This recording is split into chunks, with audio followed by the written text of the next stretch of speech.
The sky was the color of old bone, wide and watching, as the three women were led onto the platform beside the dusty saloon. No music played. No laughter rose. Only the soft creak of wooden boards and the murmur of men shifting in the dirt, their boots chewing up the red clay. It was auction day, and the town had dressed it up as something civil. But there was no civility in the way folks looked at the girls, not with hunger, nor with pity. Just calculation. Iris stood tallest. Her chin was stubborn, her shoulders squared like she still thought she could fight fate with posture. Her hair was plaited, but not neatly. She'd done it herself, hands shaking, pride refusing to ask for help. Beside her, Maybelle held her shawl like it was armor, eyes wide and watery, not with tears, but with the strange fog that sometimes comes before them. Her hands kept brushing the side of her skirt, a quiet rhythm meant to soothe. And Eliza stood still, completely still. The scar on her cheek curved like a fallen leaf, and the look in her eyes said she'd been through worse than this. Maybe she had. But this wasn't nothing. This was a different kind of war. The auctioneer was a stout man with a voice like gravel poured into whiskey. He stood with one hand on his gut, the other gripping a ledger. 3 fine frontier girls, he barked. All of age. All healthy. No claims, no debts. His voice rang false, even as the crowd leaned closer. Useful around a homestead.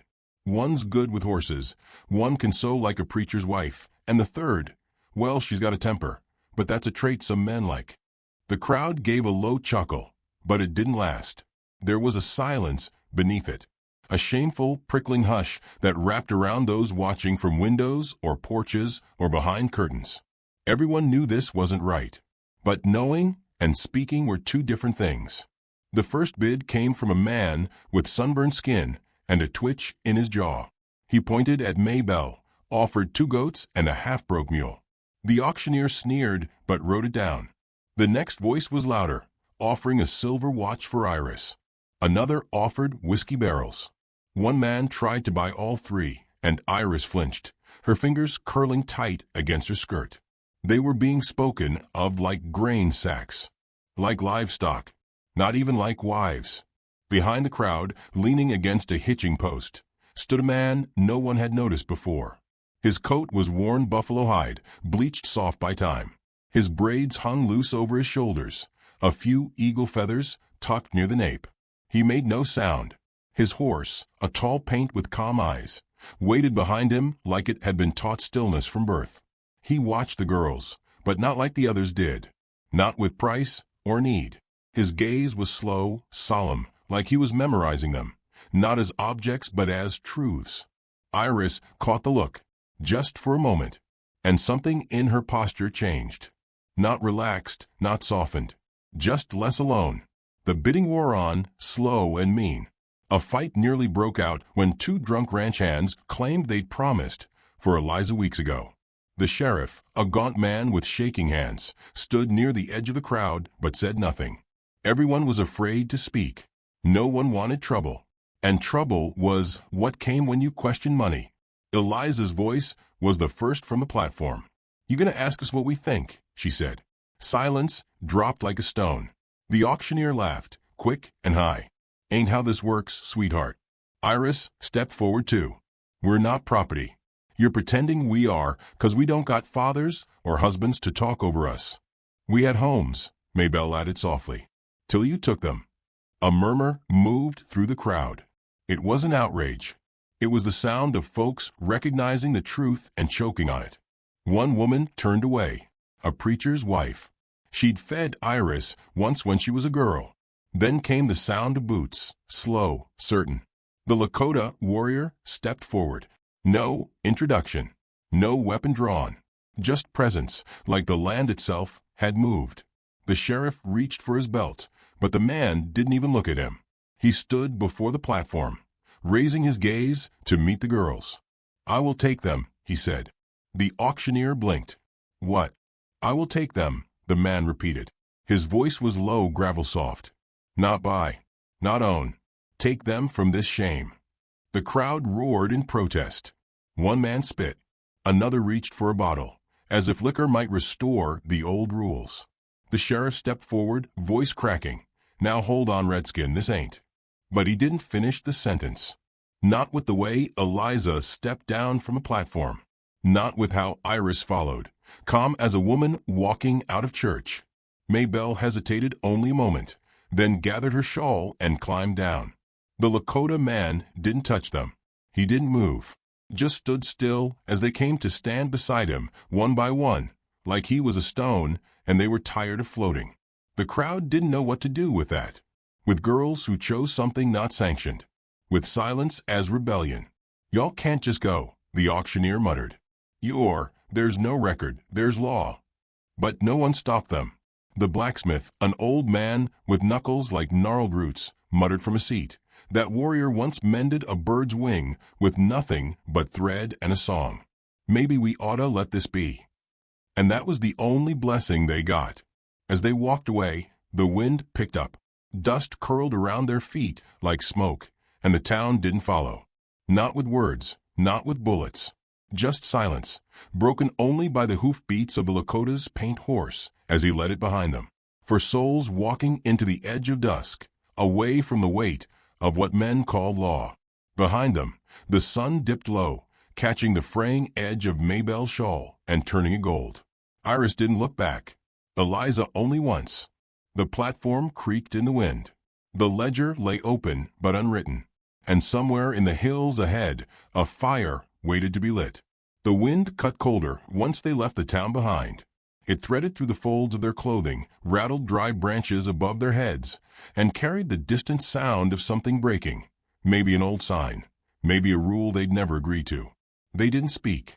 Iris walked with purpose, jaw clenched, eyes scanning the ridgelines like she expected someone to follow. Eliza walked without looking back. Maybelle lagged a step behind, her breath coming in pale puffs, her shawl drawn close to her chin like it might make her invisible. The Lakota man led his paint horse slowly, not turning to look at them, not forcing the pace. He moved like someone used to silence, like he'd walked beside ghosts before and didn't mind their company. They passed no houses, no fences, just open land and wind-worn trees. Dusk pooled in the valleys like ink, and the air began to smell like cedar smoke long before the cabin appeared. It was a humble thing, half built into the side of a hill, with smoke curling from a small chimney and firelight flickering behind the deerskin flap of the door. The man paused only once, turned to the women, and said, "Warmth is yours if you want it." Then he led the horse to the back, out of sight. Maybelle hesitated at the threshold. Iris pushed it open first. Eliza followed, eyes darting across the room like a woman measuring her escape even as she took in the glow. The cabin was neat, sparse, but lived in. A pot of stew warmed over the hearth. Animal skins softened the ground. Bundles of herbs hung from the ceiling like quiet blessings. They didn't sit right away, just stood there, unsure what parts of themselves they'd left on that auction block, and whether they had permission to keep whatever was left. He returned without noise, set down a bundle of firewood by the hearth, took off his coat. No grand speeches, no questions. He stirred the stew, ladled it into 4 wooden bowls, and placed them on the floor in a rough circle. Then he sat legs crossed and waited. Eliza lowered herself down first, slow and guarded. Iris sat across from the man, her shoulders still stiff with suspicion. Maybelle remained standing for a moment longer, staring at the food, before finally kneeling between them. Steam rose. The fire crackled. Outside, the wind settled. They ate. No one reached for seconds. When they were done, he collected the bowls and rinsed them in the basin by the wall, saying nothing. It was as if they'd all agreed to speak only when necessary, and maybe not even then. Later, when the moon was high and the fire low, Maybelle whispered, "Why did you do it?" The man paused, his back to them, hands still on the basin. Then, without turning, he said, "Because no one else did." It wasn't dramatic. It wasn't meant to be. But the truth of it rang through the cabin like a bell, deep and low and final. Iris looked down at her hands. Eliza closed her eyes. The man slept beside the fire, wrapped in a worn hide. The girls took the bedrolls lined against the far wall, each with her own space, but no real comfort. Sleep came fitfully. Maybelle coughed through the night, and Iris turned over often, as if her body still expected to run. Eliza lay motionless, eyes open until dawn. When morning came, snow flurried lightly outside, dotting the world in soft, white promises. The cabin smelled of pine and smoke. The warrior had already gone out. When he returned, he brought water and a fresh hair strung over his shoulder. They watched him skin it with quick, reverent hands, and then cook it over flame like it was ceremony, not survival. Still no questions. Still no names. It was Iris who broke the quiet first. "You live here alone?" He nodded. "For many winters." "You don't want anything from us?" Her voice wasn't hopeful. It was suspicious, like she needed to hear the bargain spoken aloud before she could feel safe. His eyes met hers, steady and still. "No. What do we do now?" "You rest. When you are ready, you choose." Iris frowned. "Choose what?"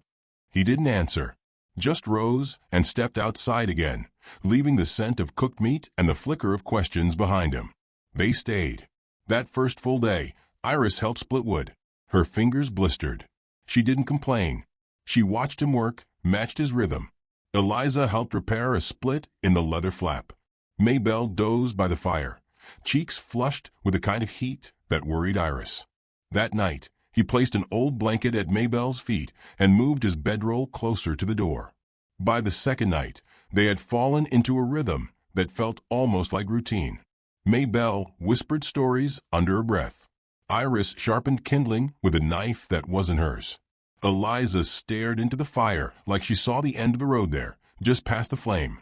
Outside, snow began to settle on the ground in earnest.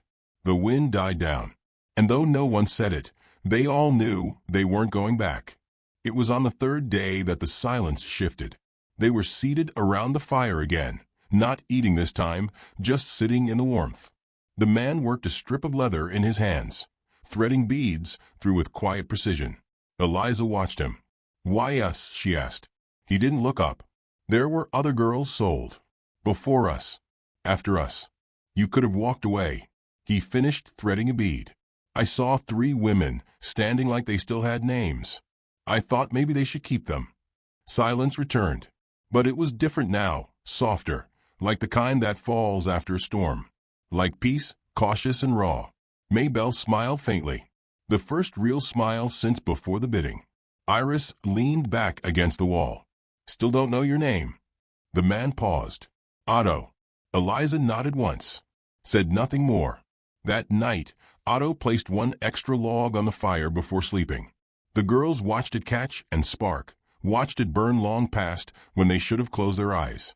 In town, names were being whispered. Some called it kidnapping. Others said the girls had gone mad. A few wondered if maybe they had simply walked away from something they could no longer survive. But out in the hills, under falling snow, there was only the hush of wood on flame, the slow pulse of breath, and a strange kind of quiet growing between 4 strangers, one that might become trust or kinship or something even softer, if left untouched.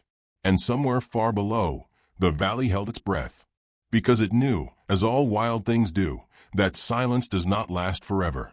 Something always comes to break it. The cold had settled in like an old dog by the door, unmoving, constant, and difficult to ignore. Mornings arrived without color, only pale light drifting through the smoke hole above the hearth and the hard edge of frost clinging to every window pane. The cabin held warmth only in patches, near the fire, beneath the hides, in the shared breath of quiet people learning not to flinch from one another. Iris was the first to rise most mornings. She moved like a soldier, measured, controlled, always looking to be useful. She gathered kindling, checked the meat hanging in the rafters, swept the corners of the cabin, though they never seemed to stay clean. Her hands were always doing something, but her eyes gave her away. They lingered too long on the horizon, as if waiting for a shape to emerge, perhaps a man from her past, or maybe just the memory of one. Maybelle had grown quieter, not out of fear, but fragility. Her illness came and went like a soft tide.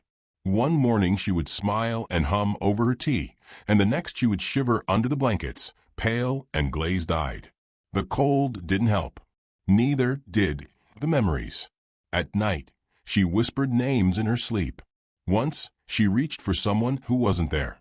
Eliza stayed steady. She worked with Otto more than the others, quietly at first, then with a rhythm that became familiar. He showed her how to stretch hide without splitting it. She stitched slowly, lips pressed tight, as if she feared the seams would come undone if she breathed wrong. They spoke little, but her posture changed around him. Less rigid, less braced. Otto remained the same, silent, sure. He moved through the cabin like smoke, present, necessary, nearly invisible. He mended what was broken, carved what was needed. When Maybelle's fever grew worse, he ground herbs into a paste and placed them beneath her tongue. When Iris's blistered hands cracked from the wood axe, he wrapped them in rabbit hide soaked in oil. He asked for nothing in return. One morning, Eliza found him outside, seated on a rock beside a frozen stream. He was watching the water creep beneath the ice, the way one might watch a sermon. She didn't speak, just stood beside him until the silence gave her permission to sit. "I used to think stillness meant weakness," she said, not looking at him. He nodded. "Most do." They said nothing more that day. But when they returned to the cabin, Iris raised a brow, and Eliza only shrugged, as if to say she'd found nothing and everything at once. The days passed not in events, but in small shifts. The way Maybelle's cough lightened after 2 days of warm broth. The way Iris started humming again, low and gruff, when she chopped wood. The way Eliza sat closer to the fire, no longer pressed against the wall. Otto began leaving early some mornings, returning with fresh meat or a bundle of willow bark. Once he came back with a necklace, a simple cord of woven grass and small blue stones. He offered it to Maybelle without ceremony. She took it with trembling fingers, then held it to her chest like something sacred. Iris watched the exchange, her mouth flat but her eyes soft. That night, after the fire burned low, the 3 women lay in a circle of blankets. Maybelle slept first. Iris lay awake beside her, elbows tucked under her head, staring at the ceiling. "Why didn't you run?" she asked into the dark. Eliza didn't answer at first. Then, "Because I wasn't sure where to run to." Iris sighed. "Back in town. I almost said yes when that man offered the mule. Not 'cause I wanted him. Just 'cause I thought I was out of roads." "You weren't," Eliza said. "Feels like I was." The fire cracked. Wind howled outside, but the cabin held. Eliza's voice came quiet. "He doesn't ask us for anything." "No, but it's the way he looks at us. Like we're already whole." "We ain't." "No," Iris said. "But I think he still sees it." The next day brought snow thick enough to swallow the door. Otto spent half the morning clearing it with a wooden shovel, while Eliza boiled tea and Iris tried to bake something passable out of dried berries and ash flour. It came out flat and burnt, but Maybelle smiled when she tasted it, and Iris looked as proud as if she'd won a ribbon. Later, Otto showed Eliza how to follow tracks in the snow. They walked beyond the trees, into a hush of white and branches heavy with frost. He pointed to the trail of a rabbit, the drag of a broken branch, the faint dent where a deer had slept. His hands moved gently, as though he didn't want to disturb the land's memories. Eliza watched him closely. "Do you ever regret being alone out here?" He didn't answer right away. Solitude isn't always empty, but it can be. "Yes," he said, "but sometimes people bring noise instead of comfort." She nodded. Back at the cabin, Maybelle had drifted into another fever. Her cheeks were hot, her breath shallow. Iris wiped her face with snow-packed cloth, whispered something under her breath that sounded like a hymn half remembered. When Otto returned, he placed his hand on Maybelle's brow, closed his eyes, then turned to his shelves. He crushed roots, stirred them into water, fed her slowly, one sip at a time. No rush, no panic, just steady care, like he'd done this before. Iris watched him, eyes narrowed, not in suspicion, but something closer to wonder. "You always know what to do," she murmured. "No one always does." "Well, you seem like you do." "I've learned how not to be afraid of doing it wrong." That evening, Maybelle's fever broke. The flush faded from her cheeks, her hands steadied, and when she opened her eyes, she smiled, not at anyone in particular, just into the air, like someone waking from a long dream. Eliza stepped outside as the moon rose. She stood beneath it, eyes lifted, breath fogging in the cold. Iris joined her minutes later, arms crossed, gaze thoughtful. "You think this lasts?" Iris asked. "What?" "This peace." Eliza considered it. "No, but I think it matters anyway." They stood there a while longer, watching the moon pull shadows across the snow. Inside, Maybelle slept soundly, the necklace still tucked in her palm. Otto sat by the fire, sharpening a blade he hadn't used since the night he stepped into town. Outside, the wind had stilled. The stars blinked gently overhead, and in the hush that followed, something shifted. Not loudly, not suddenly, but surely. Like the moment before ice begins to crack. Like breath drawn in just before words are spoken. And deep in the silence, the land listened. Because even it knew, peace is not a promise. It is a reprieve. One that must be held gently, and watched always. The snow had barely begun to melt when trouble came. It arrived not with shouting or gunfire, but with 5 horses cutting through the white silence like wolves. Their breath steamed. Their riders did not smile. Iris saw them first, dark figures cresting the ridge above Otto's cabin, backlit by the sun like bad memories returning. She stepped away from the woodpile, heart tightening, hands instinctively reaching for the axe. Not to raise it, just to feel something solid. They came down slow, not galloping, but with purpose. In front rode a man with a wide-brimmed hat and a scar like a river down the side of his throat. Behind him, the sheriff's badge flashed from under a heavy coat. The others had faces Iris remembered from the auction. The drunk who'd offered goats, the man with the twitch, the one who'd laughed too long. They stopped just past the frozen stream. Their boots hit the snow in slow succession. None of them removed their gloves. The sheriff stepped forward, voice raw from cold or shame, maybe both. "Eliza, Iris, Maybelle." He said their names like they were evidence. Eliza stepped out of the cabin. Her coat was too thin for the morning chill, but her posture was steel. "We're not going back," she said. "That ain't your choice to make," said the man with the scar. "You were sold fair." "We were auctioned like cattle," Iris said, stepping beside Eliza. "You think that makes it fair? You had no men to claim you." "You belong to no one," said the sheriff, quieter. "The law sees that as unclaimed property." Otto appeared behind them, calm as ever. He didn't carry a weapon, didn't raise his voice, just stepped between the women and the men like a tree growing in the path of a flood. "They are not property." The scarred man sneered. "You don't get to talk, savage. You stole what others paid for." "No one paid," Otto replied. "Only offered to own." "They had no say," barked the twitching man. "You think you're some kind of hero? You took what ain't yours." Iris stepped forward then, hands at her sides, fury blooming quiet in her voice. "And what are we, then? A meal you were owed? A reward." Maybelle came out last, pale but standing, wrapped in the necklace Otto had given her and her faded shawl. Her voice barely lifted. "He gave us a place where we weren't touched unless we wanted to be." "Y'all lost your minds," the drunk man spat. "Going off with him, letting him fill your heads." "He never touched us," Eliza said. "But we were seen. You looked at us like we were nothing but what your hands could use." Scarface stepped forward, hand brushing his holster. "We're taking you back. Don't matter if it's cold or rough. We'll drag you if we must." Otto's voice rose then, not loud, but with weight. "You will not." It wasn't a threat. It was a boundary laid in stone. One of the riders reached for his gun. Iris moved first, grabbing the axe and stepping forward with it raised, not to swing, but to block. "You want to drag anyone, you'll have to cut through me first." The standoff froze the wind itself. Otto didn't flinch.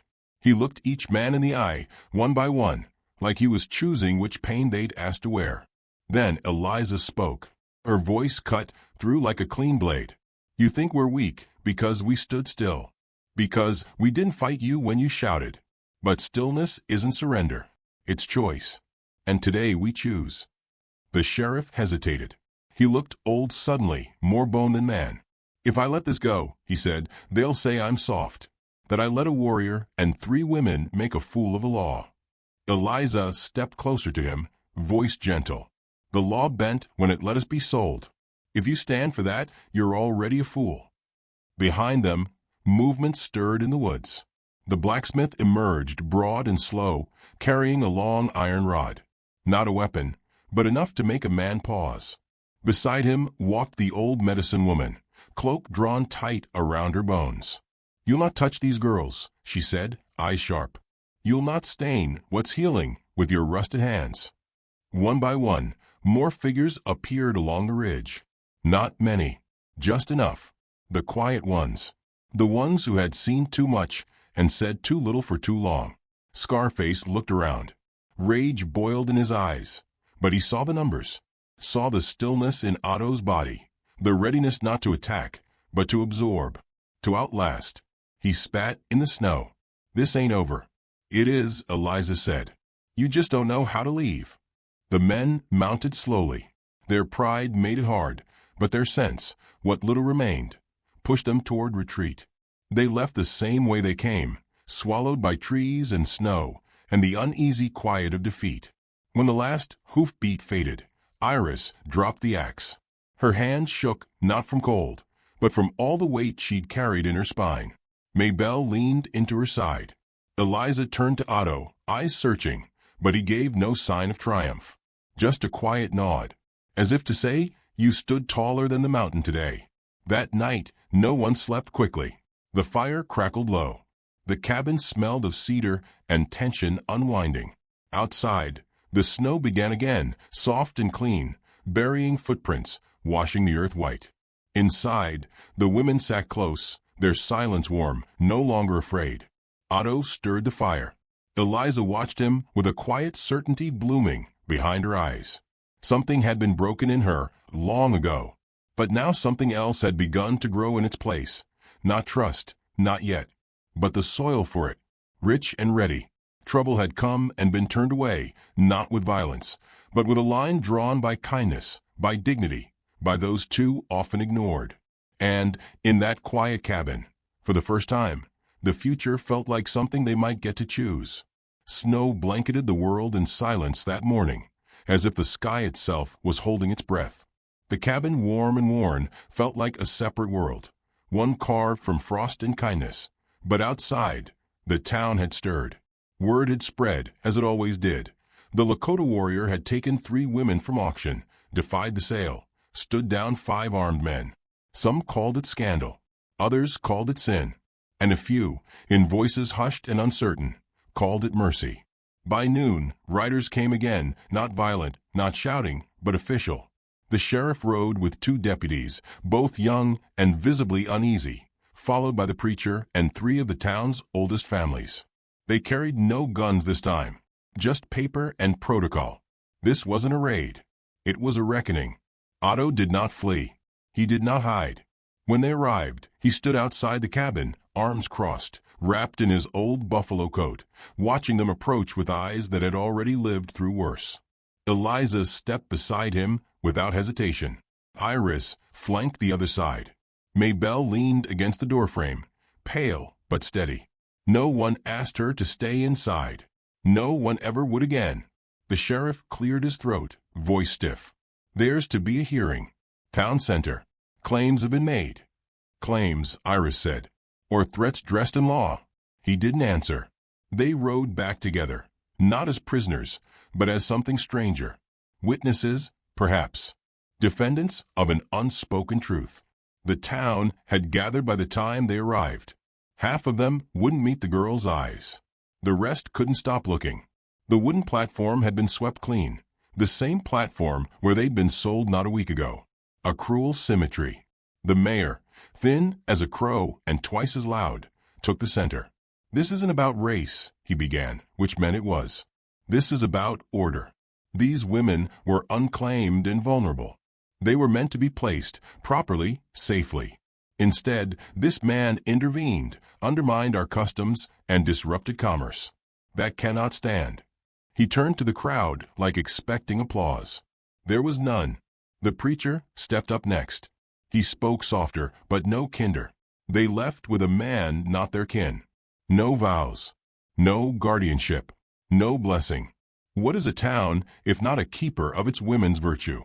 Iris laughed. It wasn't loud, but it echoed across the square like a shot. You mean what is a town if it can't keep ownership of the quiet ones? Eliza stepped forward. Her voice didn't rise, but it filled the space. You sold us, she said. Like cattle, like tools. You had names for it. Justified it with rules written by those who benefit. But make no mistake, what happened on that platform wasn't decency. It was convenience wrapped in a sermon. Maybelle, still pale, lifted her chin. And he gave us warmth, space, safety. We slept without fear for the first time in years. Otto remained still. The mayor waved a hand, trying to regain control. The law. What law? Asked the blacksmith, stepping out from the crowd. His hands were still blackened from morning work. The one that let 3 women stand in the cold while we auctioned off their futures? The one that shut its mouth while drunks placed bids?